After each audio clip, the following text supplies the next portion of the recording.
Suamiku mengajukan gugatan cerai, mengatakan bahwa aku adalah seorang ibu dan istri yang gagal. Bahkan dia juga menuntut semua harta dan hak asuh anakku. Tapi saat di pengadilan, aku syok mendengar anakku yang berusia 7 tahun bertanya pada hakim. Pak Hakim, bolehkah aku menunjukkan sesuatu yang ibu tidak tahu? Hakim mengangguk. Anakku maju dan langsung mengangkat tabletnya. Lalu menekan tombol putar. Saat videonya dimulai, semua orang terdiam membeku, karena sebelum ceritanya dimulai, silahkan tulis di kolom komentar dari daerah mana saja teman-teman yang menonton cerita ini. Jangan lupa like dan subscribe agar channel ini bisa semakin berkembang dan bisa mempersembahkan cerita yang lebih menarik lagi. Pagi itu dimulai seperti pagi-pagi lainnya di rumah mereka. Amelia, dengan hijab bergo sederhananya, sudah sibuk di dapur sejak subuh. Aroma nasi goreng tercium samar, beradu dengan wangi deterjen dari mesin cuci yang berputar di sudut ruang cuci. Amelia bergerak cepat namun hening, nyaris tanpa suara. Dia telah belajar selama bertahun-tahun untuk bergerak seperti bayangan di rumahnya sendiri, sebuah upaya agar tidak mengusik ketenangan Ardan, suaminya. Pukul 6 pagi, Ardan turun dari lantai 2. Dia sudah rapi dengan kemeja kerjanya yang licin. Amelia segera menyajikan kopi hitam panas dan sepiring nasi goreng di meja makan. Ardan duduk, meraih cangkir tanpa memandang Amelia. Kopinya sedikit pahit hari ini, ujar Ardan datar, matanya terpaku pada layar ponsel. Maaf, Mas. Tadi takarannya sepertinya sudah pas, jawab Amelia pelan. Ardan tidak menyahut. Dia hanya menggeser piring nasi gorengnya, memakannya beberapa suap dalam diam. Amelia berdiri canggung di dekat meja, menunggu jika ada perintah lain. Tidak ada.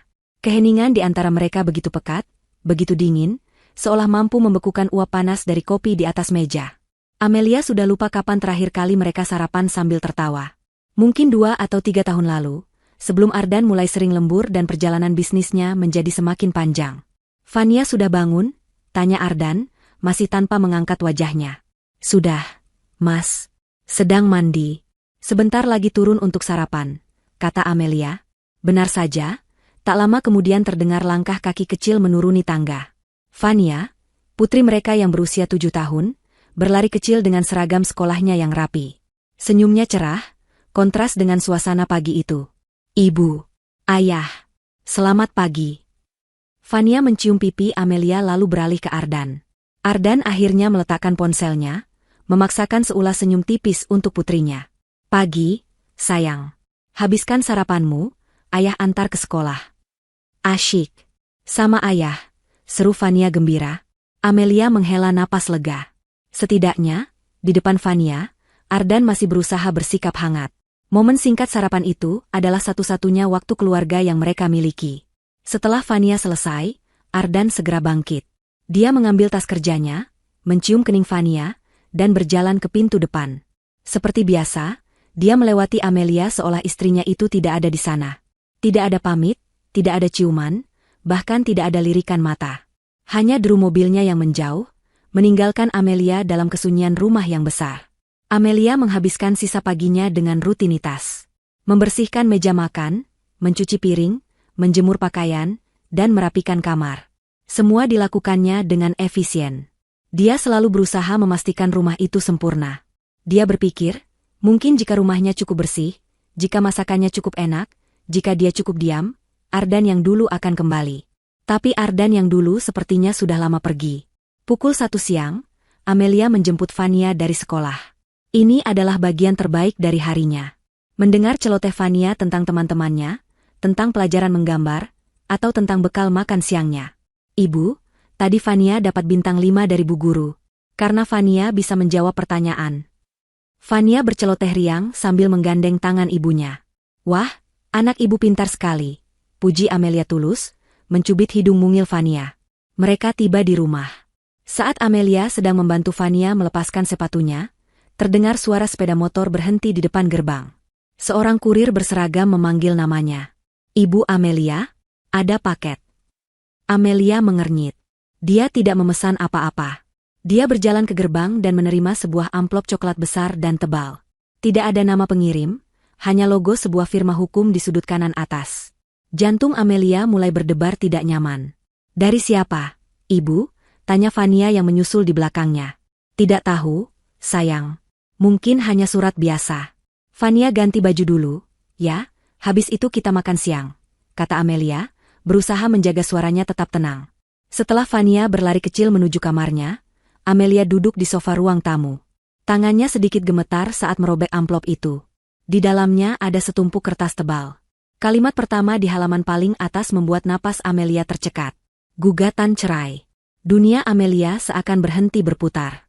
Telinganya berdenging. Dia membaca deretan kata-kata itu berulang kali, berharap matanya salah. Nama pemohon, Ardan. Nama termohon, Amelia. Alasan gugatan, istri telah gagal total dalam menjalankan kewajibannya. Amelia merasa mual. Gagal? Dia mendedikasikan seluruh hidupnya untuk rumah ini. Dia meninggalkan karirnya atas permintaan Ardan. Dia mengurus Fania. Dia memastikan kemeja Ardan licin setiap pagi. Apa maksudnya gagal? Dia terus membaca lembar-lembar berikutnya. Matanya nanar menatap tuntutan yang diajukan Ardan. Tuntutan itu brutal. Ardan tidak hanya meminta cerai.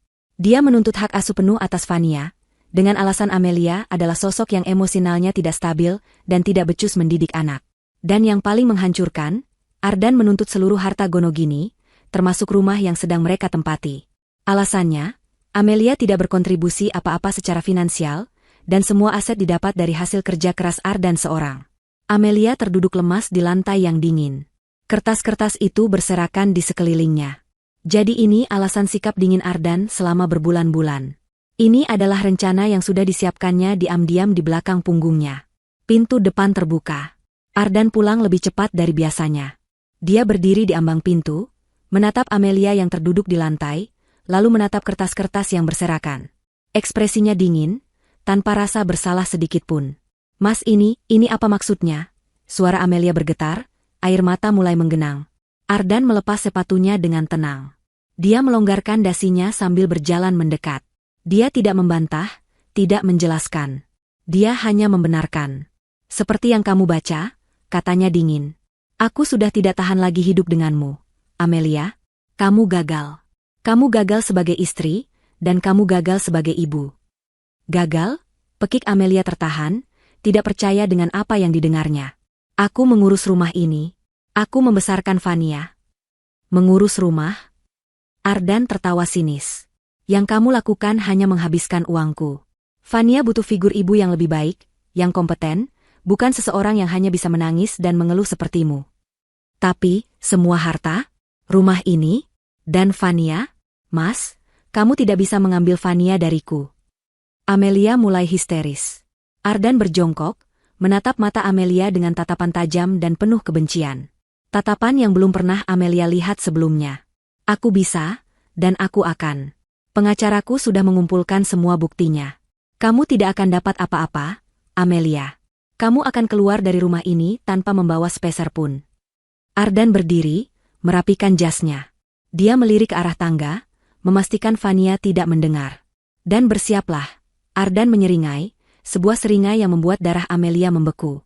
Pengacaraku bilang, bahkan putrimu sendiri akan bersaksi di pengadilan betapa tidak becusnya kamu sebagai seorang ibu. Amelia membeku ngeri. Hatinya hancur berkeping-keping. Ardan tidak hanya ingin menceraikannya. Dia ingin menghancurkannya sampai tidak bersisa. Amelia tidak tidur malam itu. Setelah konfrontasi yang brutal, Ardan masuk ke kamar tamu dan menguncinya dari dalam, seolah Amelia adalah ancaman. Amelia menghabiskan malam di kamar Fania, duduk di kursi sebelah tempat tidur putrinya, memandangi wajah damai Fania yang tertidur pulas. Air matanya mengalir tanpa henti. Bagaimana bisa Ardan berkata Fania akan bersaksi melawannya? Fania adalah dunianya. Apa yang sudah Ardan katakan pada putri kecil mereka? Pikiran itu menyiksanya lebih dari tuduhan lain manapun. Pagi harinya, Ardan bersikap seolah tidak terjadi apa-apa. Dia membangunkan Fania, menyiapkan seragamnya, dan mengantarnya sekolah. Dia sama sekali tidak berbicara pada Amelia. Saat Fania bertanya mengapa ibunya terlihat sembab, Ardan menjawab dengan enteng, ibu sedang sedikit tidak enak badan, sayang. Setelah mereka pergi, kepanikan yang sesungguhnya melanda Amelia. Dia harus melawan. Dia tidak mungkin menyerahkan Fania begitu saja. Dia meraih ponselnya, mencari nama-nama pengacara perceraian terkenal di kota itu. Namun, kenyataan pahit segera menamparnya. Pengacara butuh uang. Uang muka. Biaya konsultasi. Amelia sadar dia tidak punya uang sendiri. Selama ini, Ardan memberinya uang bulanan yang sudah dianggarkan pas untuk kebutuhan dapur dan sekolah Vania. Tidak ada sisa untuk ditabung. Satu-satunya harapan adalah rekening bersama mereka, rekening yang dia kira adalah dana darurat keluarga. Dengan tangan gemetar, Amelia membuka aplikasi perbankan di ponselnya. Dia memasukkan kata sandi. Jantungnya berdebar kencang. Saat saldo muncul di layar, Amelia merasa kakinya lemas. 0. Saldo rekening itu 0 rupiah. Tidak mungkin. Seharusnya ada ratusan juta di sana. Amelia menekan tombol refresh berulang kali, berharap itu hanya kesalahan sistem. Tapi angka 0 itu tetap menatapnya. Dia membuka riwayat transaksi. Matanya membelalak ngeri. Sejak 6 bulan lalu, Ardan secara sistematis menarik uang dalam jumlah besar, memindahkannya ke rekening lain yang tidak Amelia kenali. Penarikan terakhir dilakukan 3 hari lalu, menguras habis sisa uang di rekening itu. Ardan telah merencanakan ini. Dia tidak hanya meninggalkannya, dia sengaja membuatnya lumpuh secara finansial agar tidak bisa melawan. Amelia menangis putus asa. Bagaimana dia bisa menyewa pengacara tanpa uang sepeser pun? Dia teringat perhiasan mas kawinnya. Dia berlari ke kamar, membuka kotak perhiasannya. Kosong. Kotak itu kosong. Hanya menyisakan beberapa perhiasan imitasi murah. Ardan bahkan mengambil mas kawinnya. Dalam keputusasaan, Amelia teringat seorang teman lama yang pernah bekerja di lembaga bantuan hukum. Dia menelepon temannya, menceritakan situasinya sambil terisak. Temannya, walau prihatin, tidak bisa berbuat banyak selain memberikan sebuah nama. Namanya Pak Kuncoro, kata temannya. Kantornya kecil di ruko tua, bukan pengacara mahal. Tapi dia jujur dan berdedikasi. Coba temui dia. Jelaskan situasimu. Siapa tahu dia mau membantu. Amelia tidak punya pilihan lain. Dia memesan ojek daring, menggunakan sisa uang tunai di dompetnya, dan pergi ke alamat yang diberikan. Kantor Pak Kuncoro memang persis seperti yang digambarkan. Kecil, sederhana, dan terletak di lantai 2 ruko yang catnya sudah kusam. Pak Kuncoro adalah seorang pria parubaya dengan kacamata tebal dan pembawaan yang tenang. Dia mendengarkan cerita Amelia dengan sabar, tanpa memotong, hanya sesekali mengangguk dan mencatat. Setelah Amelia selesai, Pak Kuncoro menghela napas panjang. Ini berat, Bu Amelia, katanya pelan. Suami ibu sudah mempersiapkan ini dengan sangat matang. Dia tidak hanya ingin bercerai, dia ingin menghancurkan ibu. Saya tahu, Pak, tapi saya tidak peduli dengan harta. Saya hanya ingin Vania. Tolong bantu saya, Pak. Saya tidak punya uang sekarang, tapi saya akan bayar. Saya akan cicil, saya akan kerja apa saja. Pinta Amelia putus asa. Pak Kuncoro menatap Amelia sejenak. Kita urus soal bayaran nanti, Bu. Yang penting sekarang kita harus bergerak cepat. Surat gugatan ini sudah didaftarkan. Kita harus segera menyiapkan jawaban. Pak Kuncoro kemudian meminta Amelia untuk menunggu sebentar. Dia keluar ruangan dan kembali beberapa menit kemudian membawa map salinan. Itu adalah berkas gugatan yang didaftarkan pihak Ardan. Pengacara suami ibu adalah Pak Bobby. Dia terkenal licik dan tidak pernah ragu menggunakan cara kotor. Jelas Pak Kuncoro. Mari kita lihat apa saja, bukti, yang mereka ajukan. Amelia mengangguk, jantungnya berdebar kencang. Pak Kuncoro membuka map itu. Halaman pertama adalah foto-foto. Amelia terkejut melihat foto-foto isi rumah mereka. Ada foto tumpukan piring kotor di dapur, foto ruang tamu yang berantakan dengan mainan Vania, foto tumpukan baju kotor di keranjang cucian. Tapi ini tidak adil, protes Amelia. Ini foto-foto yang diambil saat saya sedang sakit. Waktu itu saya demam tinggi 3 hari dan Ardan tidak mau membantu sama sekali. Dia sengaja memotretnya. Saya khawatir begitu, Bu. Ini dibuat seolah-olah ibu adalah pemalas yang tidak becus mengurus rumah, kata Pak Kuncoro getir. Mereka beralih ke halaman berikutnya. Tagihan kartu kredit. Amelia melihat daftar pembelian barang-barang mewah yang tidak pernah dia beli. Tas bermerek, perhiasan, tagihan makan malam di restoran mahal. Ini bukan saya. Saya tidak pernah membeli semua ini. Tapi kartu kreditnya atas nama ibu, kan? Tanya Pak Kuncoro. Iya, kartu tambahan. Ardan yang mengurusnya. Dia bilang untuk saya pakai kalau perlu. Tapi dia yang sering meminjamnya. Dia bilang kartu utamanya sudah limit. Ya Tuhan, dia menjebak saya. Amelia merasa dunia di sekelilingnya berputar. Semua kebaikan kecil Ardan selama ini ternyata adalah bagian dari rencana jahatnya. Lalu, Pak Kuncoro berhenti di satu dokumen tebal di bagian akhir. Dan ini yang paling memberatkan, Bu Amelia. Apa itu, Pak? Kesaksian dari seorang saksi ahli. Seorang psikolog anak. Pak Kuncoro menyerahkan laporan itu kepada Amelia. Amelia membacanya. Laporan itu ditulis dengan bahasa klinis yang dingin. Di situ tertulis bahwa sang psikolog telah melakukan observasi tersembunyi terhadap interaksi Amelia dan Vania. Kesimpulannya, Amelia adalah sosok ibu yang labil secara emosi, sering berteriak, lalai terhadap kebutuhan anak, dan membawa pengaruh buruk bagi perkembangan psikologis Vania. Laporan itu merekomendasikan agar hak asuh penuh diberikan kepada Ardan demi kesehatan mental sang anak. Saya tidak mengerti. Kapan? Kapan observasi ini dilakukan? Saya tidak pernah bertemu psikolog, kata Amelia, suaranya bergetar hebat. Menurut laporan ini, observasi dilakukan di tempat umum. Di taman bermain, di mal, saat ibu menjemput sekolah. Jelas Pak Kuncoro, matanya menatap tajam ke arah Amelia. Tidak mungkin. Vania selalu terlihat senang bersama saya. Ini fitnah.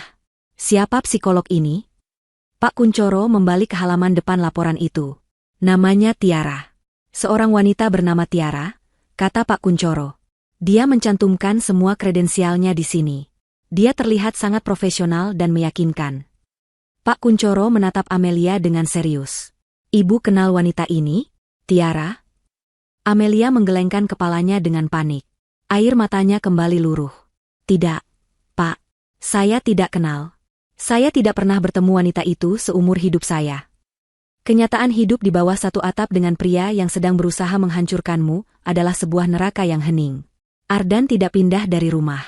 Dia hanya pindah ke kamar tamu. Rumah yang dulu hangat, kini terasa seperti medan perang yang beku. Setiap sudut rumah menyimpan ranjau emosional. Amelia harus hidup dengan musuhnya, melihatnya setiap pagi, dan berpura-pura semuanya normal di depan Vania. Ardan menjalankan strateginya dengan sempurna. Di depan Vania, dia adalah ayah terbaik di dunia. Dia akan pulang lebih awal, sesuatu yang sudah berbulan-bulan tidak pernah dilakukannya. Dia membawa hadiah-hadiah mahal.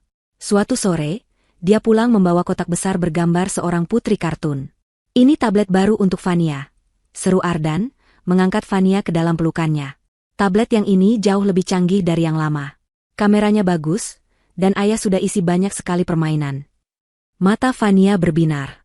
Wah, terima kasih, ayah. Amelia, yang sedang melipat pakaian di ruang keluarga, hanya bisa menelan ludah. Hatinya perih.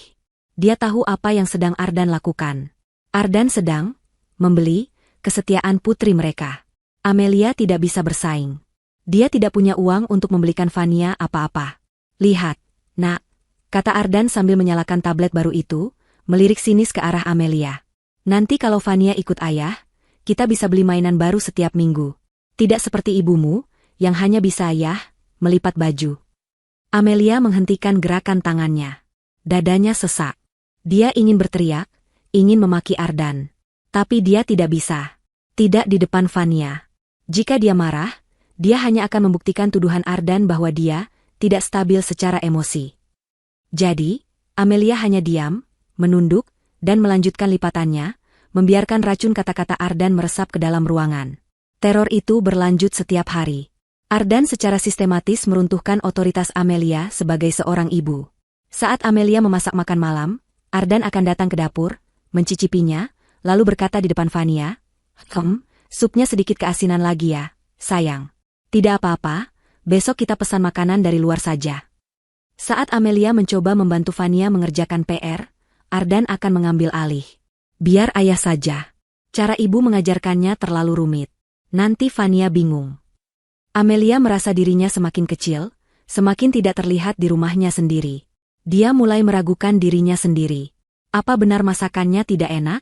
Apa benar dia tidak bisa mengajar? Ardan sangat pandai memainkan perannya, membuatnya tampak seperti wanita yang tidak kompeten. Vania, yang terjebak di tengah-tengah, mulai menunjukkan tanda-tanda kebingungan. Dia menyayangi ibunya, itu jelas. Tapi dia juga menyukai semua perhatian dan hadiah dari ayahnya. Kadang, Vania akan memeluk Amelia dengan erat, seolah mencari perlindungan. Namun di waktu lain, dia terlihat canggung, terutama setelah Ardan membisikkan sesuatu padanya. Suatu malam, Amelia tidak bisa tidur. Dia berjalan pelan ke kamar Vania, hanya untuk memastikan putrinya baik-baik saja. Dia membuka pintu sedikit. Vania sudah tertidur pulas. Di meja belajarnya, tergeletak tablet baru pemberian Ardan. Namun, saat Amelia mendekat untuk menyelimuti Vania, dia melihat sesuatu yang aneh. Tangan mungil Vania memeluk erat sesuatu di bawah bantalnya. Bukan boneka beruang kesayangannya. Dengan sangat hati-hati, Amelia mengintip. Jantungnya berdebar. Itu adalah tablet Vania yang lama. Tablet murah yang layarnya sudah retak di beberapa bagian. Tablet yang selalu Amelia larang untuk dimainkan, karena takut pecahan kacanya melukai Vania. Amelia mengernyit. Mengapa Vania masih menyimpan tablet rusak ini? Mengapa dia menyembunyikannya di bawah bantal, sementara tablet baru yang canggih ada di meja? Amelia tidak mengerti. Dia mengira itu hanyalah keterikatan emosional seorang anak pada mainan lamanya. Dia tidak tahu bahwa di dalam tablet retak itulah tersimpan rahasia yang akan mengubah segalanya. Dia kembali ke kamarnya, pikirannya semakin kalut. Puncaknya terjadi beberapa hari kemudian. Amelia sedang menunggu Vania pulang sekolah. Dia sudah berjanji akan membuatkan kue coklat kesukaan Vania. Tapi jam pulang sudah lewat 1 jam, Vania belum juga tiba. Amelia menelepon sekolah, pihak sekolah bilang Vania sudah dijemput oleh Ardan. Jantung Amelia mencelos. Ardan tidak memberitahunya. Dia menelepon Ardan berkali-kali, tapi tidak diangkat. 2 jam berlalu. 3 jam. Amelia nyaris gila karena khawatir. Dia mondar-mandir di ruang tamu, air matanya sudah di pelupuk mata. Pukul 8 malam, barulah terdengar suara mobil Ardan. Vania masuk sambil tertawa, menenteng kantong besar dari taman hiburan. Di belakangnya, Ardan berjalan santai dengan senyum puas. Dari mana saja kalian? Mas, kenapa Vania dibawa tanpa bilang padaku? Aku khawatir setengah mati. Seru Amelia, suaranya bergetar menahan tangis dan amarah. Ayah mengajakku ke dunia fantasi. Ibu, seru sekali, kata Vania riang. Ardan menatap Amelia dengan dingin. Memangnya kenapa? Aku ayahnya. Aku berhak membawa anakku sendiri. Lagi pula, kamu di rumah juga tidak melakukan apa-apa. Tapi kamu harusnya memberitahuku. Untuk apa? Supaya kamu bisa merusak kesenangan kami dengan drama kamu. Saat itulah Amelia menciumnya. Aroma parfum wanita. Aroma yang lembut namun asing, menempel di kemeja Ardan. Ini bukan parfum Amelia. Ini juga bukan aroma yang biasa dipakai Ardan. Mas, kamu. Ardan melihat arah pandangan Amelia. Dia tahu Amelia menciumnya. Dia tidak panik. Dia malah tersenyum. Dia menunggu sampai Vania berlari ke kamarnya untuk menyimpan mainan baru. Saat mereka hanya berdua, Ardan mendekati Amelia. Wajahnya begitu dekat, suaranya berdesis pelan penuh racun. Kamu sudah sadar? Kamu pikir aku tahan hidup dengan wanita membosankan sepertimu selamanya? Kamu tidak ada apa-apanya dibanding dia. Amelia mundur selangkah, napasnya tercekat. Jadi, ada wanita lain. Semua tuduhan ini, hanya untuk menyingkirkannya agar bisa bersama wanita lain. Siapa dia? Bisik Amelia. Bukan urusanmu. Dia wanita yang sukses, pintar, dan tahu cara menyenangkan pria. Tidak sepertimu. Malam itu, Vania datang ke kamar Amelia. Ibu kenapa menangis? Amelia segera menghapus air matanya. Ibu tidak apa-apa, sayang. Ibu hanya sedikit sakit kepala. Vania menatap ibunya dengan pandangan yang sulit diartikan. Ibu, apa benar ibu sakit? Ayah bilang, ibu sering sedih dan marah-marah karena ibu sakit. Ayah bilang, kalau Vania ikut ayah, ibu bisa istirahat dan sembuh. Hati Amelia hancur berkeping-keping. Ardan telah meracuni pikiran putri kecilnya. Ardan memanipulasi Vania, membuatnya percaya bahwa ibunya sakit, dan meninggalkannya adalah sebuah kebaikan. Amelia memeluk Vania erat. Vania, dengar ibu. Ibu tidak sakit. Ibu hanya sangat menyayangi Vania. Ibu tidak akan pernah marah-marah lagi, janji. Tapi kerusakan itu sudah terjadi. Amelia melihat keraguan di mata putrinya. Ardan, yang rupanya berdiri di pintu dan mendengar percakapan itu, hanya menyeringai dari kegelapan. Dia berjalan melewati Amelia yang masih mematung, menepuk bahu istrinya dengan pelan, seolah memberi simpati palsu. Nikmati waktumu, bisik Ardan sinis tepat di telinga Amelia. Sebentar lagi, dia bahkan tidak akan sudi memanggilmu, ibu. Sidang mediasi adalah sebuah lelucon yang kejam. Mereka duduk di ruangan kecil yang pengap. Mediator yang ditunjuk pengadilan berusaha mencari jalan tengah. Pak Kuncoro, pengacara Amelia, memulai dengan suara tenang. Pak Ardan, Ibu Amelia tidak menuntut banyak. Beliau hanya ingin hak asuh Fania, atau setidaknya hak asuh bersama. Mengenai harta, kita bisa bicarakan baik-baik. Sebelum Pak Kuncoro selesai bicara, Pak Bobby, pengacara Ardan yang berpenampilan licin dan mahal, memotongnya dengan cepat. Tidak ada yang perlu dibicarakan, kata Pak Bobby tajam, map di tangannya diketuk-ketuk ke meja. Posisi klien kami jelas. Ibu Amelia adalah pihak yang gagal dalam pernikahan ini. Kegagalan beliau dalam mengurus rumah tangga dan mendidik anak sudah terbukti. Klien kami menuntut hak asuh penuh demi masa depan Fania. Ardan duduk di sebelahnya, memasang wajah datar seolah dia adalah korban. Saya hanya ingin yang terbaik untuk putri saya, katanya dengan nada dibuat-buat sedih. Amelia gemetar. Yang terbaik? Dengan mengambil ibunya dari sisinya? Pak Bobby tertawa kecil. Ibu Amelia, jika ibu bersikeras, kami akan lanjutkan ini ke persidangan. Dan saya jamin, semua bukti yang kami miliki akan mempermalukan ibu. Foto-foto, tagihan kartu kredit, kesaksian ahli. Sebaiknya ibu tanda tangani saja kesepakatan ini. Klien kami berbaik hati mengizinkan ibu keluar dari rumah tanpa tuntutan balik. Keluar dari rumah tanpa apa-apa?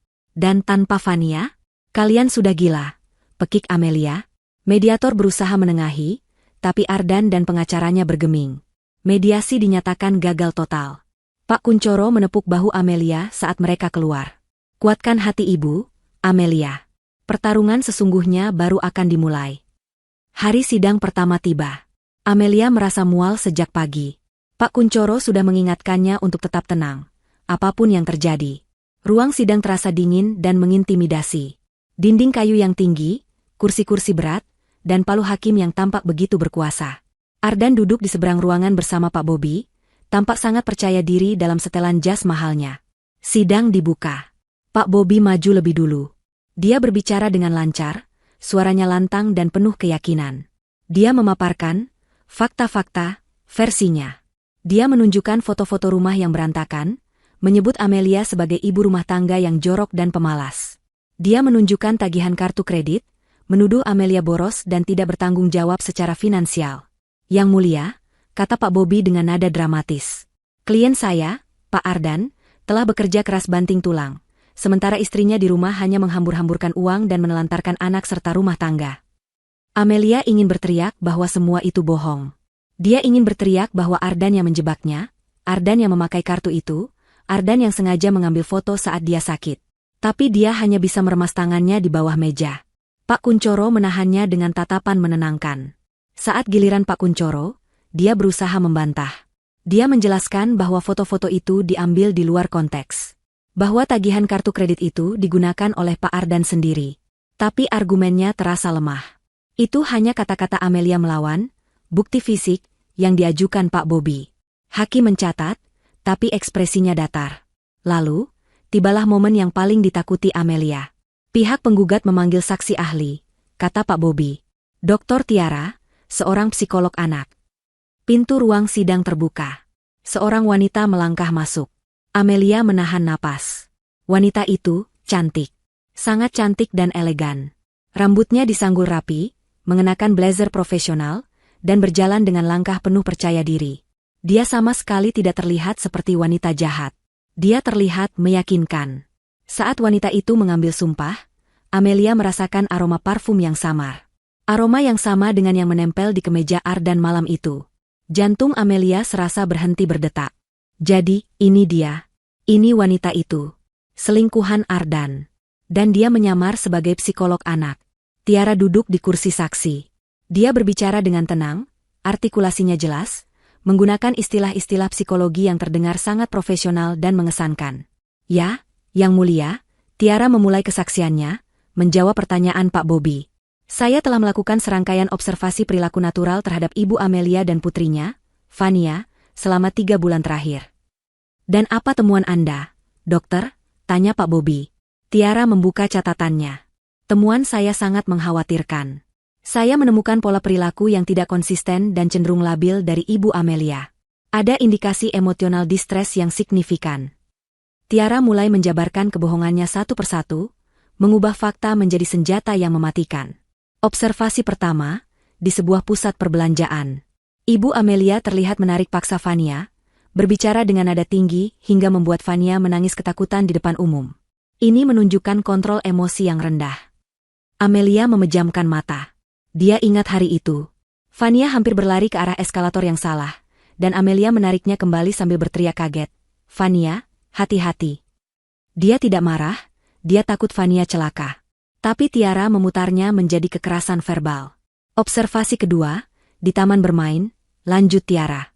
Ibu Amelia terlihat lebih asyik dengan ponselnya, mengabaikan Fania yang bermain sendiri. Saat Fania terjatuh, Ibu Amelia tidak langsung sadar. Ketika sadar, reaksinya berlebihan, cenderung histeris, yang justru membuat Fania semakin trauma dengan jatuhnya. Lagi-lagi kebohongan. Amelia ingat dia sedang membalas pesan Ardan yang menanyakan daftar belanjaan. Fania tersandung, dan Amelia memang kaget. Dia langsung berlari dan memeluk Fania, menenangkannya. Reaksinya adalah reaksi ibu yang khawatir, bukan histeris. "Kesimpulan saya," kata Tiara dengan nada mantap, menatap lurus ke arah hakim. Ibu Amelia tidak memiliki kapasitas emosional yang stabil untuk mengasuh anak usia 7 tahun. Ada indikasi kuat parental alienation syndrome, di mana Ibu Amelia secara tidak sadar memproyeksikan ketidakbahagiaan dan masalah emosionalnya kepada anak. Demi kesehatan mental Fania, saya sangat merekomendasikan agar hak asuh penuh diberikan kepada figur yang lebih stabil, yaitu ayahnya, Pak Ardan. Ruang sidang hening. Kesaksian Tiara begitu kuat, begitu ilmiah, dan begitu menghancurkan.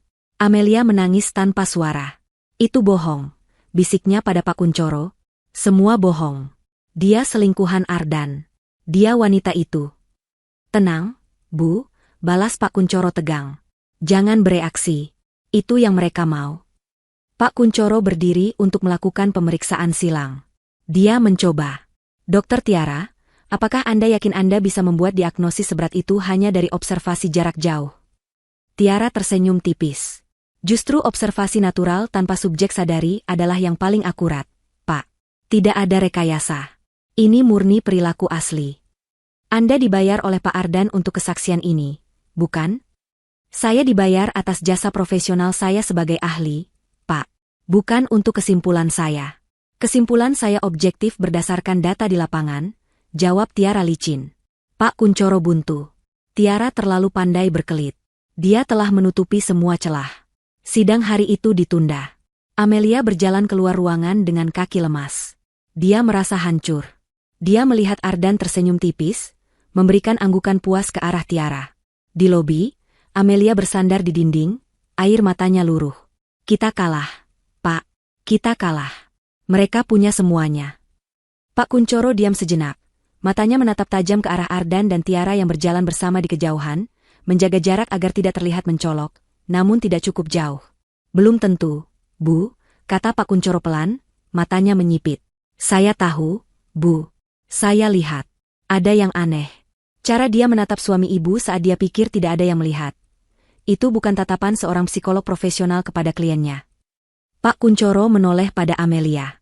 "Kita harus cari tahu siapa dia sebenarnya."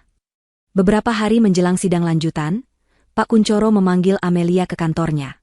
Wajahnya tampak lelah, tumpukan berkas di mejanya terlihat lebih tebal dari sebelumnya. "Bu Amelia, saya sudah mencoba melacak latar belakang Dokter Tiara itu," kata Pak Kuncoro, langsung ke intinya. "Hasilnya tidak seperti yang kita harapkan." Jantung Amelia berdebar. "Apa maksudnya, Pak?" "Kredensialnya bersih." "Terlalu bersih?" Pak Kuncoro menghela napas, memijat pangkal hidungnya. "Dia terdaftar di Asosiasi Psikolog. Dia punya klinik praktik yang terdaftar. Semua surat-suratnya lengkap. Entah dia memang psikolog sungguhan yang dibayar Ardan untuk berbohong, atau Ardan sudah memalsukan semua identitas ini dengan sangat rapi. Yang pasti, kita tidak bisa menyerangnya dengan tuduhan psikolog palsu. Pengadilan akan menolak tuduhan kita mentah-mentah." Harapan Amelia yang sempat tumbuh sedikit, kini padam seketika. "Jadi, kita tidak bisa membuktikan dia bohong?" "Bukan begitu. Kita hanya tidak bisa membuktikan dia bukan psikolog. Cara satu-satunya adalah membantah kesaksiannya. Dan itu artinya, ibu harus bersaksi." Pak Kuncoro menatap Amelia dengan serius. "Ibu harus menceritakan semuanya dari sudut pandang ibu.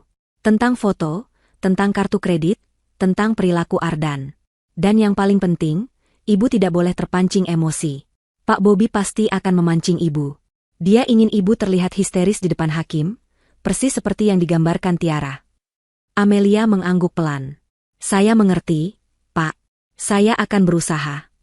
Hari itu tiba. Giliran Amelia yang duduk di kursi saksi. Setelah mengambil sumpah, Pak Kuncoro memulai dengan pertanyaan-pertanyaan lembut, membimbing Amelia menceritakan kehidupannya sebagai ibu rumah tangga. Amelia menjelaskan dengan suara yang berusaha dia jaga agar tetap tenang. Dia menceritakan bagaimana dia meninggalkan pekerjaannya untuk fokus mengurus Fania. Dia menceritakan rutinitas hariannya, dari subuh hingga larut malam. Mengenai foto-foto rumah yang berantakan, Bu Amelia. Bisa ibu jelaskan konteksnya? Tanya Pak Kuncoro. Bisa, Pak. Foto-foto itu diambil Mas Ardan sekitar 2 bulan lalu. Saat itu saya sedang sakit demam tinggi selama 3 hari. Saya nyaris tidak bisa bangun dari tempat tidur. Saya sudah meminta tolong Mas Ardan untuk mengurus rumah, tapi dia bilang dia sibuk kerja. Jadi, rumah memang berantakan. Saya tidak punya tenaga untuk membersihkannya, jelas Amelia. Dan soal tagihan kartu kredit. Itu kartu tambahan atas nama saya, tapi kartunya lebih sering dipegang Mas Ardan. Dia bilang kartu utamanya sering mencapai limit untuk urusan bisnis. Saya percaya padanya.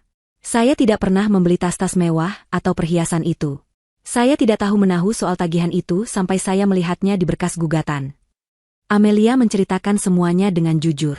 Dia bisa melihat beberapa pengunjung sidang mulai berbisik-bisik, beberapa menatapnya dengan iba. Tapi hakim tetap diam, wajahnya datar. Kemudian, giliran Pak Bobby. Pengacara licik itu berdiri, merapikan dasinya, dan berjalan mendekati kursi saksi dengan senyum meremehkan. Ibu Amelia, mulainya dengan nada manis yang dibuat-buat. Jadi, Anda ingin mengatakan bahwa suami Anda, Pak Ardan, yang bekerja keras mencari nafkah, sengaja menjebak Anda? Begitu? Amelia tergagap. Saya tidak bilang. Saya hanya menceritakan apa yang terjadi. Tapi kedengarannya begitu. Suami Anda memotret rumah yang kotor, suami Anda yang memakai kartu kredit. Semuanya suami Anda. Sepertinya Anda tidak punya kesalahan sama sekali di sini. Anda sempurna, begitu? Tentu saja tidak. Saya tidak sempurna. Tapi saya tidak gagal. Tidak gagal? Pak Bobby tertawa sinis. Ibu Amelia, Anda bilang Anda sakit saat foto itu diambil. Apakah Anda punya surat keterangan dokter yang membuktikan Anda sakit parah selama 3 hari? Amelia terdiam. Saya tidak ke dokter. Saya hanya minum obat warung. Saya pikir akan sembuh. Jadi, tidak ada bukti, serang Pak Bobby cepat. Hanya kata-kata Anda. Kata-kata Anda melawan bukti foto yang nyata. Menarik. Pak Bobby beralih ke topik lain. Mengenai kartu kredit. Anda bilang suami Anda yang pakai. Tapi kartu itu atas nama Anda. Apakah Anda pernah melaporkan ke bank bahwa kartu Anda disalahgunakan? Tidak. Apakah Anda pernah menegur suami Anda? Tidak. Anda diam saja. Bukankah itu menunjukkan bahwa Anda lalai dan tidak bertanggung jawab secara finansial? Atau Anda memang menyetujui semua pembelian itu? Saya percaya padanya. Dia suami saya. Suara Amelia mulai meninggi. Kepercayaan yang buta, bentak Pak Bobby. Kepercayaan yang membuat keuangan keluarga hancur. Dan sekarang Anda menyalahkan suami Anda. Saya tidak menyalahkan. Cukup. Pak Bobby mengangkat tangannya. Dia berjalan kembali ke mejanya dan mengambil selembar foto yang dicetak besar. Dia mengangkatnya tinggi-tinggi agar hakim dan semua orang bisa melihat. Yang mulia, izin menunjukkan bukti P12. Mata Amelia membelalak ngeri. Itu fotonya. Foto dirinya yang sedang menangis, berteriak, dengan rambut acak-acakan. Itu diambil di kamar mereka, beberapa minggu sebelum surat cerai datang. Ibu Amelia, bisa Anda jelaskan foto ini? Tanya Pak Bobby, nadanya penuh kemenangan. Amelia gemetar hebat. Air matanya mulai menggenang. Itu. Bukankah ini bukti nyata dari apa yang Dokter Tiara katakan? Emosi yang tidak stabil? Histeris? Apakah ini wajah seorang ibu yang kompeten? Anda tidak mengerti, pekik Amelia, air matanya kini tumpah. Saat itu, malam itu, Mas Ardan baru saja pulang. Dia bilang saya istri yang tidak berguna. Dia bilang saya hanya beban. Dia menghina saya, dia bilang saya tidak pantas jadi ibu Fania. Dia memprovokasi saya. Jadi Anda mengakui, serang Pak Bobby, tidak memberinya jeda. Anda mengakui Anda berteriak histeris? Anda mengakui Anda kehilangan kendali? Tepat seperti yang digambarkan Dokter Tiara. Anda tidak stabil secara emosional. Tidak. Amelia menjerit. Dia berdiri dari kursinya. Dia menjebakku. Dia mengambil foto itu diam-diam setelah dia menyakitiku. Dia jahat. Dia... Cukup. Palu hakim diketuk keras. Saksi harap tenang. Duduk kembali. Amelia terisak, bahunya berguncang. Dia ambruk kembali ke kursinya. Hancur. Semuanya hancur. Dia melakukan persis apa yang diinginkan Ardan dan Pak Bobby. Dia terlihat histeris. Dia terlihat tidak stabil. Dia terlihat persis seperti gambaran ibu gagal yang mereka ciptakan. Dia melirik ke arah Ardan. Pria itu menunduk, memasang ekspresi sedih yang palsu, seolah dia terluka melihat ketidakstabilan istrinya. Pak Bobby tersenyum puas. Hakim menggelengkan kepalanya pelan, ekspresinya terlihat jelas. Dia sudah memihak. Sidang hari itu ditutup dengan kehancuran total di pihak Amelia. Pak Kuncoro mencoba menenangkannya saat mereka keluar, tapi Amelia sudah mati rasa. Semua sudah berakhir, Pak, bisiknya lirih. Malam itu adalah malam terpanjang dalam hidupnya. Sidang putusan akan digelar keesokan harinya. Amelia tahu dia akan kalah. Dia akan kehilangan Vania. Dia masuk ke kamar Vania. Putrinya sudah tertidur. Ardan tidak ada di rumah, mungkin sedang merayakan kemenangannya lebih awal dengan Tiara. Amelia duduk di tepi tempat tidur, membelai rambut putrinya. Air matanya menetes pelan ke pipi Vania, membuat anak itu sedikit menggeliat. Ibu? Vania membuka matanya, masih setengah tertidur. SSH, tidur lagi, sayang, bisik Amelia, suaranya parau karena tangis. Dia memeluk putrinya erat, mungkin untuk terakhir kalinya sebagai ibu utuhnya. Apapun yang terjadi besok, ibu mau Vania tahu, ibu sayang sekali sama Vania. Selalu. Vania, yang merasakan kesedihan ibunya, balas memeluk dengan erat. Vania juga sayang ibu. Amelia melepaskan pelukannya perlahan. Saat itulah dia melihatnya lagi. Di bawah bantal Vania, tersembul ujung tablet lama yang sudah retak itu. Vania masih memeluknya erat, bahkan dalam tidurnya. Amelia tidak mengerti mengapa Vania begitu terikat pada benda rusak itu. Tapi malam itu, dia terlalu hancur untuk memikirkannya lebih jauh. Dia hanya mencium kening putrinya, dan berjalan keluar untuk menghadapi akhir dari dunianya. Ruang sidang terasa lebih dingin dari biasanya. Udara pagi itu terasa berat dan menyesakkan. Amelia duduk kaku di kursinya, matanya sembab dan kosong. Dia tidak tidur semalaman. Di sampingnya, Pak Kuncoro menatap lurus ke depan dengan ekspresi muram. Dia sudah melakukan semua yang dia bisa, tapi dia tahu, sama seperti Amelia, bahwa mereka sedang menghadapi tembok besar. Di seberang ruangan, suasananya sangat berbeda. Ardan tampak segar dan percaya diri dalam setelan jas terbarunya. Dia sesekali tersenyum dan bercanda pelan dengan Pak Bobby. Kemenangan sudah ada di depan mata mereka. Di barisan pengunjung, Amelia melihat Tiara. Wanita itu duduk dengan anggun, mengenakan gaun berwarna krem, menatap ke arah Amelia dengan senyum tipis yang nyaris tak terlihat, senyum seorang pemenang. Hakim ketua masuk. Ruangan menjadi hening seketika. Jantung Amelia berdebar begitu kencang hingga terasa sakit. Sidang kasus perceraian dengan nomor register. Hakim memulai dengan formalitas. Agenda hari ini adalah pembacaan putusan. Namun sebelumnya, saya persilakan kedua belah pihak untuk menyampaikan kesimpulan akhir. Pak Bobby berdiri lebih dulu. Dia merangkum kemenangannya dengan fasih. Yang mulia, katanya dengan suara lantang. Selama persidangan ini, kita telah melihat bukti yang tak terbantahkan. Bukti foto yang menunjukkan kelalaian Ibu Amelia dalam mengurus rumah tangga. Bukti finansial yang menunjukkan ketidakbertanggang-angang beliau. Dan yang paling utama, kesaksian ahli dari seorang psikolog anak terkemuka, Dr. Tiara, yang secara objektif dan ilmiah memaparkan ketidakstabilan emosi tergugat. Pak Bobby menunjuk ke arah Amelia. Kita bahkan telah menyaksikannya sendiri. Perilaku histeris Ibu Amelia di persidangan ini, yang terekam jelas dalam notulensi. Ini memperkuat diagnosis Dr. Tiara. Dia beralih ke Ardan. Di sisi lain, kita memiliki Pak Ardan. Seorang ayah yang mapan, sukses secara finansial, dan yang terpenting, memiliki emosi yang stabil dan sangat peduli pada masa depan putrinya. Yang mulia, pilihan di sini sangat jelas. Ini bukan tentang menghukum seorang istri, tapi tentang menyelamatkan seorang anak. Demi kepentingan terbaik Fania, kami memohon agar hak asuh penuh diberikan kepada klien kami, Pak Ardan, dan agar tuntutan pembagian aset beliau dikabulkan. Pak Bobi duduk dengan senyum puas. Kini giliran Pak Kunchoro. Dia berdiri perlahan. Dia tidak menatap hakim, tapi menatap berkeliling ruangan. Yang mulia, Pak Kunchoro memulai dengan suara pelan namun tegas. Apa yang kita saksikan di sini bukanlah bukti. Ini adalah karakterisasi. Sebuah pembunuhan karakter yang direncanakan dengan sangat matang. Foto bisa menipu. Anda bisa mengambil foto dapur koki terbaik di dunia di saat yang salah dan membuatnya terlihat kotor. Tagihan bisa dimanipulasi, terutama ketika satu pihak memegang kendali penuh atas keuangan dan kepercayaan pihak lain. Dan kesaksian, ahli? Seorang ahli yang hanya mengobservasi dari jauh, mengambil kesimpulan drastis dari beberapa potong insiden yang diambil di luar konteks?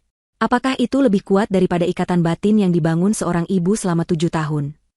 Pak Kunchoro menatap lurus ke arah Ardan. Yang mulia, kita tidak sedang menyelamatkan anak. Kita sedang melihat seorang suami yang serakah berusaha menyingkirkan istrinya, merampas hartanya, dan dengan kejam, merampas satu-satunya hal yang paling berharga bagi istrinya, putrinya sendiri. Amelia adalah ibu yang baik, katanya. Suaranya sedikit bergetar oleh emosi.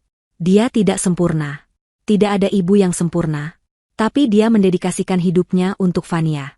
Jangan biarkan fitnah yang tersusun rapi ini menghancurkan ikatan itu. Saya mohon, gunakan hati nurani Anda. Pak Kunchoro duduk. Ruangan hening. Argumennya bagus, emosional, tapi Amelia tahu itu tidak cukup. Argumen Pak Kunchoro didasarkan pada keyakinan. Argumen Pak Bobi didasarkan pada bukti, fisik dan kesaksian ahli. Di mata hukum, pemenangnya sudah jelas. Hakim ketua berdeham. Dia memakai kacamatanya dan membuka berkas tebal di depannya. Inilah saatnya. Setelah mempelajari semua berkas, mendengar kesaksian dari kedua belah pihak, dan menimbang semua bukti yang diajukan. Hakim memulai dengan nada datar. Jantung Amelia terasa seperti diremas. Pengadilan mencatat bahwa pihak penggugat, Pak Ardan, telah berhasil menunjukkan bukti-bukti yang signifikan. Lanjut Hakim. Amelia menunduk, memejamkan matanya. Pertama, bukti visual berupa foto-foto telah menunjukkan adanya kelalaian dalam manajemen rumah tangga dari pihak tergugat, Ibu Amelia. Kedua, bukti finansial menunjukkan adanya ketidakseimbangan pengeluaran yang signifikan dari kartu kredit atas nama tergugat. Setiap kalimat terasa seperti tusukan pisau. Dan yang paling memberatkan, kata Hakim, suaranya terdengar final, adalah kesaksian dari saksi ahli, Dr. Tiara, mengenai kondisi emosional Ibu Amelia. Kesaksian ini, yang sayangnya diperkuat oleh perilaku tergugat sendiri di persidangan terakhir, memberikan gambaran yang sangat mengkhawatirkan bagi pengadilan mengenai lingkungan psikologis untuk tumbuh kembang anak. Amelia mulai menangis dalam diam. Sudah berakhir. Ardan melirik ke arah Amelia, seulas senyum kemenangan yang tipis dan kejam tersungging di bibirnya. Tiara di belakangnya tampak menegakkan duduknya, siap bertepuk tangan. Berdasarkan seluruh pertimbangan tersebut di atas, kata Hakim, mengangkat palunya. Terutama demi kepentingan terbaik dan kesehatan mental anak, Fania. Amelia menutup matanya rapat-rapat, siap mendengar kalimat yang akan menghancurkan hidupnya. Maka pengadilan memutuskan untuk tunggu. Suara itu kecil, tapi membelah keheningan ruang sidang. Tajam dan jelas. Semua orang menoleh serentak ke sumber suara. Di pintu belakang ruang sidang, yang sedikit terbuka, berdiri Fania. Dia sendirian, masih mengenakan seragam sekolahnya. Dia pasti menyelinap masuk. Wajah Ardan berubah dari sombong menjadi kaget, lalu pucat pasi. Fania, apa yang kamu lakukan di sini? Keluar. Satpam, bentaknya, panik. Fania, duduk, sayang. Ardan mencoba lagi, suaranya terdengar tegang. Tapi Fania tidak bergerak. Dia melangkah masuk ke dalam ruang sidang, langkah kakinya yang kecil menggema di lantai marmer. Dia tidak menatap ibunya yang ternganga kaget. Dia tidak menatap ayahnya yang tampak marah. Dia menatap lurus ke arah Hakim ketua. Ruang sidang yang tadinya hening menanti putusan, kini membeku. Suara palu yang siap diketuk tertahan di udara. Mata Hakim ketua terbelalak, menatap sosok kecil yang berdiri di ambang pintu. Amelia berbalik. Jantungnya serasa copot dari dadanya. Fania, bisiknya, tidak percaya. Apa yang dilakukan putrinya di sini? Siapa yang membawanya? Reaksi Ardan adalah yang tercepat. Wajahnya yang tadi sombong dan penuh kemenangan, kini berubah pias pasi. Ada kepanikan murni di matanya. Fania, bentaknya, suaranya keras dan tidak lagi berpura-pura tenang. Sedang apa kamu di sini? Keluar. Ini bukan tempat bermain. Satpam. Kenapa anak kecil bisa masuk? Fania tersentak mendengar bentakan ayahnya, tapi dia tidak mundur. Dia malah melangkah maju, masuk lebih jauh ke dalam ruangan. Fania, ayah bilang duduk. Kembali ke belakang. Ardan berteriak lagi, kini setengah berdiri. Pak Bobby, pengacaranya, ikut panik. Dia berdiri dan berseru kepada hakim. Yang mulia, ini tidak prosedural. Sidang ini tertutup. Anak di bawah umur tidak seharusnya ada di sini dan menginterupsi jalannya sidang. Mohon perintahkan petugas untuk membawa anak ini keluar. Amelia masih membeku.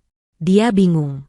Sebagian hatinya hancur melihat Fania ada di tempat yang mengerikan ini.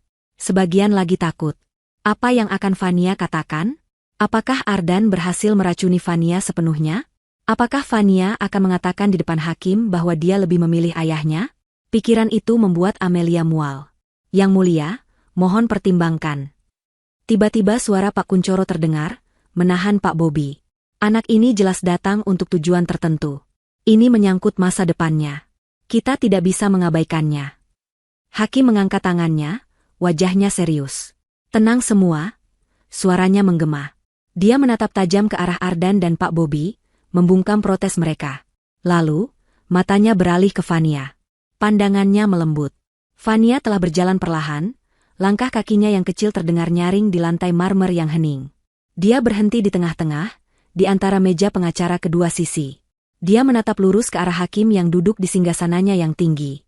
Pak Hakim, kata Fania, suaranya gemetar, tapi terdengar jelas di seluruh ruangan. Maaf Fania mengganggu. Tidak apa-apa, nak, kata hakim, nadanya lebih kebapakan. Kenapa kamu ada di sini? Siapa yang membawamu? Fania ke sini sendiri. Tadi Fania diantar Budhe, tapi Fania menyelinap masuk. Fania dengar, ayah bilang ibu jahat. Mata Ardan membelalak. Fania, jangan bicara sembarangan. Diam, Pak Ardan, bentak hakim. Biarkan dia bicara. Amelia menutup mulutnya, air mata mulai menggenang. Fania menelan ludah, terlihat mengumpulkan keberanian. Dia menatap lagi ke arah hakim, matanya yang polos dan jernih itu menyorotkan kesungguhan. Ayah bilang ibu jahat. Ayah bilang ibu pemarah. Ayah bilang ibu tidak bisa urus Fania. Lanjutnya, suaranya sedikit bergetar. Amelia memejamkan mata. Inilah akhirnya. Fania akan mengulang semua kebohongan Ardan. Tapi, satu kata itu membuat Amelia membuka matanya. Tapi bolehkah aku menunjukkan sesuatu? Fania menatap hakim dengan tatapan memohon. Sesuatu yang ibu tidak tahu? Kalimat itu menggantung di udara. Sesuatu yang ibu tidak tahu. Amelia mengernyit. Apa maksudnya? Pak Bobby kembali melompat. Yang mulia, ini konyol. Kita tidak bisa menjadikan ini drama anak-anak. Kita harus. Saya putuskan untuk mendengarnya. Potong hakim, suaranya final. Dia menatap Fania. Tentu saja, nak. Apa yang ingin kamu tunjukkan pada Pak Hakim? Ardan terlihat seperti orang yang akan pingsan. Dia mencengkeram tepi meja begitu erat, hingga buku-buku jarinya memutih. Tidak, jangan. Desisnya. Fania tidak memedulikan ayahnya. Dia maju lagi. Amelia baru sadar Fania sedang memeluk sesuatu di dadanya. Bukan tablet baru pemberian Ardan. Itu adalah tablet lamanya. Tablet murah yang layarnya sudah retak seperti sarang laba-laba. Fania mengangkat tablet itu. Ibuku melarangku main ini. Katanya sudah rusak. Takut kacanya melukai tangan Fania. Tapi Fania menyimpannya. Kenapa kamu menyimpannya, nak? Tanya hakim lembut. Karena Fania tidak suka tablet baru. Fania suka yang ini, kata Fania pelan. Dan, Fania merekam sesuatu di sini. Sesuatu yang Fania lihat di rumah. Merekam apa? Merekam ayah. Waktu ayah bawa pulang Tante Tiara. Deuge. Jantung Amelia serasa berhenti berdetak. Tiara? Di rumah? Kapan? Di barisan pengunjung, Tiara yang tadinya duduk anggun, kini menegang. Wajahnya yang tersenyum sinis langsung pucat.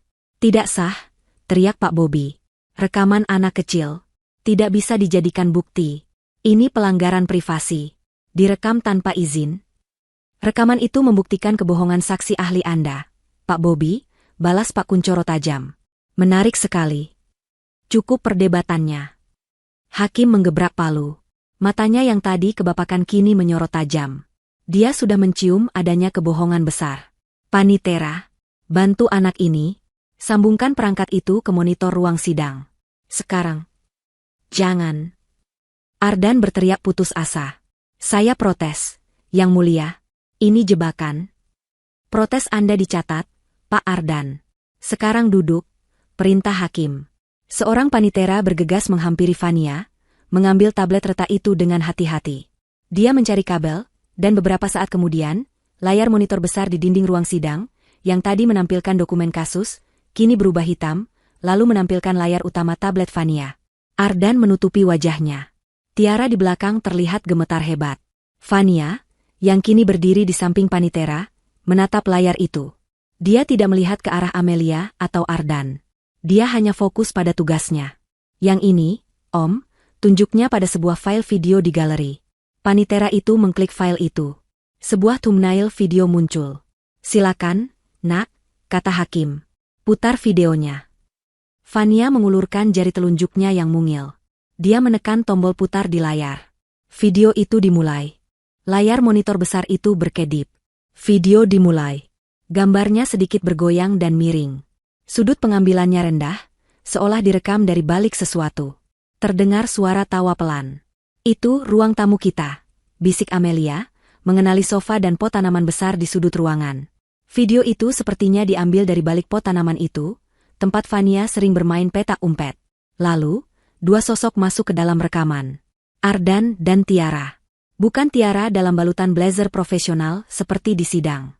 Tapi Tiara dalam balutan gaun rumah yang tipis dan santai. Rambutnya tergerai. Ardan masuk sambil tertawa, langsung memeluk Tiara dari belakang dan mencium lehernya. Astaga! Suara desahan kaget terdengar serentak dari seluruh penjuru ruang sidang. Amelia mematung. Napasnya tercekat di tenggorokan. Jadi, aroma parfum itu. Kecurigaannya. Semuanya benar. Wanita yang memberikan kesaksian palsu yang menghancurkannya adalah wanita yang sama yang telah tidur dengan suaminya di rumah mereka sendiri. Di seberang, Pak Bobi menatap monitor dengan mulut ternganga. Dia menoleh ke Ardan dengan tatapan ngeri, seolah berkata, "Kamu tidak bilang soal ini."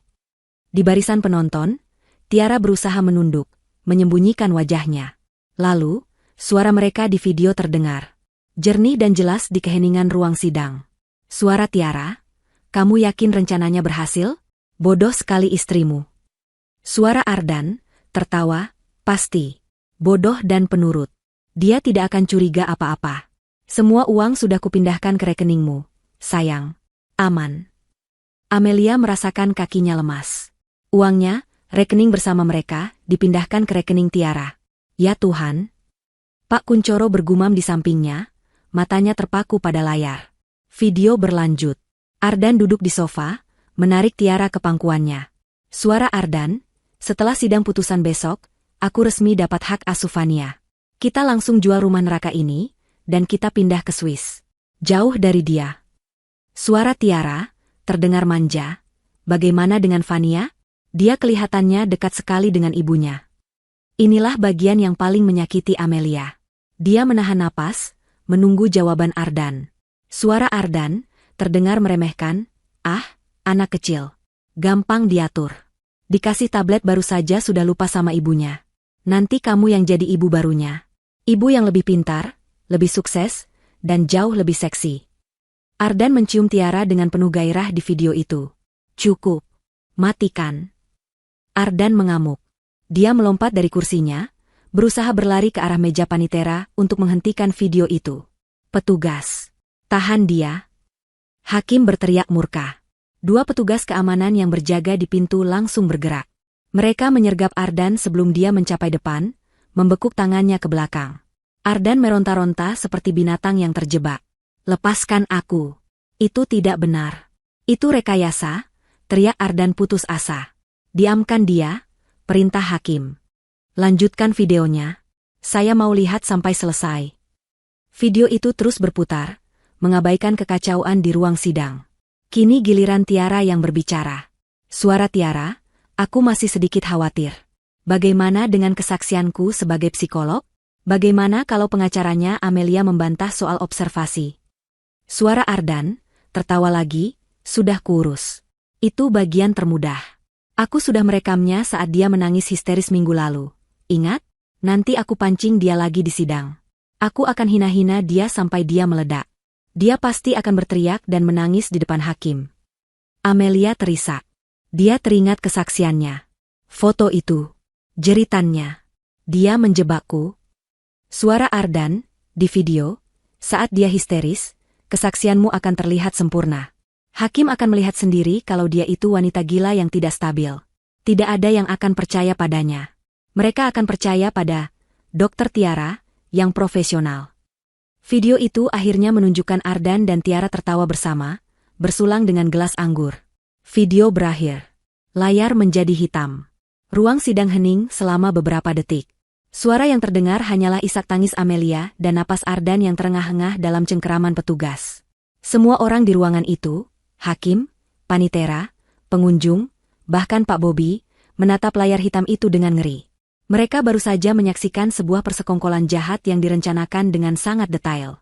Penipuan, sumpah palsu, pencucian uang, dan manipulasi pengadilan. Di barisan penonton, beberapa orang mulai menoleh ke belakang, mencari sosok Tiara. Itu dia. Wanita itu, teriak seseorang. Tiara, menyadari dirinya telah terekspos sepenuhnya, panik. Dia melompat dari kursinya dan berlari kencang menuju pintu keluar di belakang. Fania, pahlawan kecil itu, yang sedari tadi berdiri dia menonton videonya terputar, kini menoleh. Dia tidak menatap Ardan yang ditahan. Dia menatap ibunya. Matanya yang polos bertemu dengan mata Amelia yang penuh air mata. Hakim ketua, wajahnya merah pada menahan amarah, mengangkat palu sidangnya tinggi-tinggi. Dia tidak lagi mengetuknya dengan pelan. Dia menggebraknya ke meja sekuat tenaga. Diam semua. Sidang dilanjutkan. Petugas, tutup semua pintu keluar. Jangan biarkan siapapun keluar. Tangkap wanita itu. Tangkap Dr. Tiara sekarang juga. Ruang sidang meledak dalam kekacauan terkendali. Gebrakan palu hakim yang murka itu berfungsi ganda, sebagai perintah dan sebagai tanda pelepasan ketegangan yang membeku. Dua petugas keamanan yang tadi membekuk Ardan, kini menyeretnya dengan paksa ke kursi. Ardan tidak lagi berteriak. Dia hanya terengah-engah, matanya liar, keringat membasahi kemeja mahalnya. Dia tahu. Sudah berakhir. Di pintu belakang, kekacauan lain terjadi. Tiara, dalam kepanikannya, tidak bisa membuka pintu besar yang telah diperintahkan hakim untuk ditutup. Dia memutar-mutar gagang pintu, mendorongnya dengan sia-sia. Seorang petugas wanita dengan sigap mencegatnya. Tiara merosot ke lantai, topeng profesionalnya luntur total. Dia bukan lagi psikolog yang tenang dan meyakinkan. Dia hanyalah seorang wanita ketakutan yang menangis histeris. Persis seperti foto yang dia gunakan untuk menjebak Amelia. Karma telah datang begitu cepat, begitu brutal. Bawa dia ke depan. Perintah hakim, suaranya dingin tak kenal ampun. Petugas menyeret Tiara yang terisak-isak ke depan, mendudukannya di kursi saksi, yang kini lebih terasa seperti kursi terdakwa. Di seberang ruangan, Pak Bobby, pengacara Ardan, tampak seperti patung lilin yang meleleh. Wajahnya pucat, dasinya miring. Dia tidak lagi menatap hakim. Dia menatap tumpukan kertas di depannya seolah mencari jawaban yang tidak ada. Karirnya, reputasinya, hancur dalam sekejap mata oleh video dari tablet retak seorang anak kecil. Dia tahu dia terlibat. Dia mungkin tidak tahu soal perselingkuhan itu, tapi dia tahu soal bukti foto yang direkayasa dan kesaksian yang dipersiapkan untuk menjebak Amelia. Amelia sendiri masih terduduk. Dia menatap pemandangan di depannya seperti sedang menonton film. Isak tangisnya sudah reda, berganti dengan rasa kaget yang keluh. Di sampingnya, Pak Kuncoro menepuk-nepuk punggungnya pelan, tapi matanya menatap hakim dengan tajam, siap untuk serangan terakhir. Fania berdiri diam di samping panitera. Dia adalah pusat ketenangan di tengah badai. Dia hanya menatap ibunya, seolah ingin memastikan ibunya baik-baik saja. Hakim ketua menarik napas panjang, merapikan jubahnya. Dia menatap Ardan, lalu Tiara, lalu Pak Bobby. Saudara Ardan, hakim memulai, suaranya kini tenang, tapi menakutkan. Video itu adalah milik putri Anda. Direkam di rumah Anda. Apakah Anda masih ingin mengatakan itu rekayasa? Ardan mengangkat kepalanya. Wajahnya kosong. Dia menjebak saya. Lirihnya, sebuah upaya terakhir yang menyedihkan. Wanita itu, Tiara, dia yang merencanakan semuanya. Tiara yang mendengar itu langsung menjerit. Pembohong. Kamu yang menyuruhku. Kamu yang bilang akan menikahiku. Kamu yang bilang akan memindahkan semua uangnya ke rekeningku. Aku melakukan semua ini untukmu. Diam. Hakim menggebrak palu lagi. Kalian berdua sama saja. Pengakuan Anda berdua sudah terekam dalam notulensi sidang. Hakim beralih ke Tiara. Saudari Tiara, Anda telah duduk di kursi itu, di bawah sumpah, dan memberikan kesaksian palsu. Anda menggunakan kredensial profesional Anda untuk menghancurkan hidup seorang ibu dan membantu sebuah kejahatan. Anda tidak hanya melanggar kode etik, Anda telah melakukan sumpah palsu di depan pengadilan ini. Hakim kemudian menatap Pak Bobby. Dan Anda, saudara pengacara Bobby, Anda tahu atau patut menduga bahwa bukti-bukti yang Anda ajukan, termasuk kesaksian ini, adalah palsu. Anda memprovokasi saksi di sidang sebelumnya untuk mencocokkan narasi palsu klien Anda. Anda telah mencoreng kehormatan profesi ini. Saya akan memastikan Dewan Etik mencabut izin praktik Anda. Pak Bobby hanya menunduk, tidak sanggup berkata apa-apa.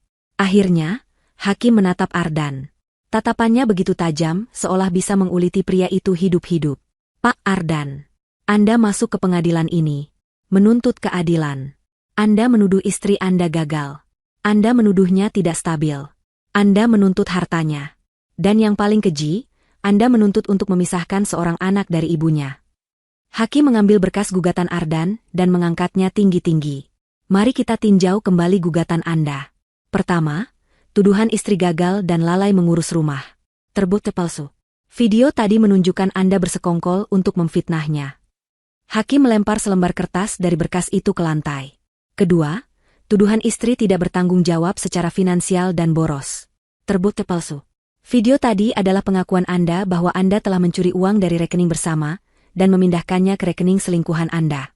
Ini bukan hanya fitnah, ini pencurian. Dia melempar lembar kertas kedua. Ketiga, tuduhan istri tidak stabil secara emosional, didukung oleh kesaksian ahli palsu. Terbukti sebuah rencana keji. Video tadi adalah bukti Anda bersekongkol untuk memprovokasi istri Anda, merekamnya secara diam-diam, dan menggunakannya untuk menipu pengadilan ini. Dia melempar lembar kertas ketiga. Seluruh gugatan Anda, kata Hakim, suaranya meninggi, adalah tumpukan sampah yang didasari oleh kebohongan, keserakahan, dan perzinahan. Gugatan cerai yang diajukan oleh Pak Ardan ditolak seluruhnya. Palu diketuk dengan keras. Tapi Hakim belum selesai. Dia menatap Pak Kuncoro dan Amelia. Pengadilan tidak akan berhenti di situ. Berdasarkan bukti baru yang tak terbantahkan ini, pengadilan mengambil keputusan demi melindungi korban. 1. Kata Hakim, mengangkat satu jari. Hak asuh penuh atas anak bernama Fania, tanpa syarat, jatuh ke tangan ibunda kandungnya, Ibu Amelia. Amelia terkesiap. Air mata yang kini mengalir adalah air mata kelegaan. Dia menatap Fania. Putrinya tersenyum kecil padanya. 2. Lanjut Hakim. Gugatan cerai dari pihak Pak Ardan ditolak. Namun, pengadilan menawarkan kepada Ibu Amelia untuk mengajukan gugatan balik saat ini juga. Apakah Ibu Amelia ingin bercerai dari suami Anda? Pak Kuncoro berbisik. Bu Amelia, dengan suara gemetar namun kuat, menatap lurus ke arah Ardan yang kini menunduk kalah. Ya, Yang Mulia. Saya minta cerai. Saat ini juga. Baik, seru Hakim. Gugatan cerai dikabulkan atas nama Ibu Amelia, dengan alasan perzinahan dan penipuan yang dilakukan suami. Hak asuh anak penuh kepada Ibu Amelia. 3. Hakim kini berdiri. Seluruh aset atas nama Ardan dan Tiara akan dibekukan saat ini juga. Pengadilan memerintahkan penyelidikan penuh untuk melacak semua dana yang dicuri dari Ibu Amelia. Rumah yang saat ini ditempati dinyatakan sebagai hak penuh Ibu Amelia dan Fania. Dan 4. Suara Hakim kini bergema di seluruh ruangan. Berdasarkan bukti video dan pengakuan di ruang sidang ini, saya perintahkan penahanan segera terhadap Saudara Ardan dan Saudari Tiara atas berbagai tindak pidana. Persekongkolan untuk melakukan penipuan, sumpah palsu di bawah sumpah, pencurian dalam rumah tangga, dan pemalsuan bukti di pengadilan. Petugas, bawa mereka. Petugas keamanan segera memborgol Ardan. Pria yang pagi tadi masuk dengan angkuh, kini diseret keluar dengan kepala tertunduk. Dia melewati Amelia. Dia tidak berani menatap mata istrinya. Tiara juga diborgol. Tangisannya sudah kering, menyisakan wajah sembab yang kotor. Dia diseret keluar, karir dan kebebasannya lenyap. Amelia masih duduk, gemetar. Pak Kuncoro tersenyum lebar. Kita menang, Bu. Kita menang. Amelia tidak bisa berkata-kata. Dia hanya berdiri, berjalan pelan ke tengah ruangan. Fania berlari menyambutnya. Amelia berlutut dan memeluk putrinya erat-erat, seolah memeluk penyelamatnya. Dia menangis di bahu kecil itu. Bukan tangis kesedihan, tapi tangis seorang ibu yang diselamatkan oleh pahlawan kecilnya. Dampak dari persidangan hari itu menyebar seperti api. Kasus tablet retak menjadi berita utama di mana-mana. Kisah seorang suami serakah, seorang psikolog palsu, dan seorang pahlawan cilik berusia 7 tahun mendominasi berita lokal selama berminggu-minggu. Bagi Amelia dan Fania, beberapa minggu pertama terasa kabur. Pak Kuncoro mengurus segalanya. Sesuai perintah hakim, semua aset Ardan dan Tiara dibekukan. Penyelidikan membuktikan bahwa Ardan telah memindahkan hampir 1 miliar rupiah ke rekening Tiara selama setahun terakhir. Uang itu berhasil disita seluruhnya dan dikembalikan ke rekening baru atas nama Amelia. Rumah besar yang dingin itu kini resmi menjadi milik Amelia. Tapi Amelia tidak bisa tinggal di sana lagi. Terlalu banyak kenangan buruk. Terlalu banyak bayangan Ardan dan Tiara di setiap sudutnya. Atas persetujuan Pak Kuncoro, Amelia menjual rumah itu. Hasil penjualannya lebih dari cukup untuk memulai hidup baru. Hukuman untuk para antagonis dijatuhkan dengan cepat dan berat, mengingat bukti yang sangat kuat. Ardan dijatuhi hukuman penjara 12 tahun atas penipuan, pencurian, dan sumpah palsu. Tiara, yang terbukti kredensial psikolognya asli namun disalahgunakan secara kriminal, dijatuhi hukuman 8 tahun dan izin praktiknya dicabut seumur hidup. Pak Bobby, sang pengacara licik, langsung diskors oleh Dewan Etik dan menghadapi tuntutan pidana karena ikut serta dalam persekongkolan. Karma telah dibayar lunas. 3 bulan setelah hari penghakiman itu, suara tawa anak-anak terdengar di sebuah taman kecil yang asri. Amelia, kini tanpa beban di wajahnya, tersenyum melihat Fania bermain ayunan. Mereka telah pindah. Bukan ke rumah besar, tapi ke sebuah apartemen sederhana dengan 3 kamar tidur yang hangat dan nyaman. Apartemen itu dipenuhi foto-foto mereka berdua, dipenuhi aroma kue buatan Amelia. Amelia telah memulai bisnis catering kecil-kecilan dari rumah. Keahlian memasaknya, yang dulu selalu direndahkan Ardan, kini dipuji banyak orang. Pesanannya mengalir deras. Dia sibuk, dia lelah, tapi dia bahagia. Dia menjadi mandiri. Ibu, lihat. Fania berlari menghampiri Amelia yang sedang duduk di bangku taman, tangannya kotor oleh tanah. Bunganya sudah mau mekar. Amelia tersenyum, mengelus kepala Fania yang berhijab mungil. Wah, iya, pintar sekali anak ibu merawatnya. Mereka duduk berdampingan sejenak, menikmati matahari sore. Ada satu pertanyaan yang selama ini belum sempat Amelia tanyakan dengan tenang. Sayang, Amelia memulai dengan lembut. Ibu boleh bertanya sesuatu? Apa, Ibu? Fania menatapnya dengan mata jernih. Tentang video itu. Di tablet lama Fania. Kenapa? Kenapa Fania merekamnya? Fania terdiam sejenak, seolah mengingat-ingat. Karena Fania tidak suka Tante Tiara. Kenapa tidak suka? Tante Tiara pura-pura baik. Waktu di mal, dia senyum sama ibu. Tapi waktu ibu ke toilet, dia bilang ke ayah, istrimu lama sekali. Waktu di taman juga begitu. Dia melihat ibu, tapi dia bilang ke ayah kalau ibu tidak menjaga Fania. Padahal ibu sedang melihat Fania. Amelia tertegun. Anaknya yang kecil ternyata seorang pengamat yang jeli. Lalu, malam itu, lanjut Fania, waktu ayah bilang ayah mau lembur, Fania dengar suara mobil ayah pulang. Fania mau kasih lihat gambar baru Fania. Tapi waktu Fania turun, Fania lihat ayah masuk sama Tante Tiara. Ayah langsung memeluk Tante Tiara. Fania takut.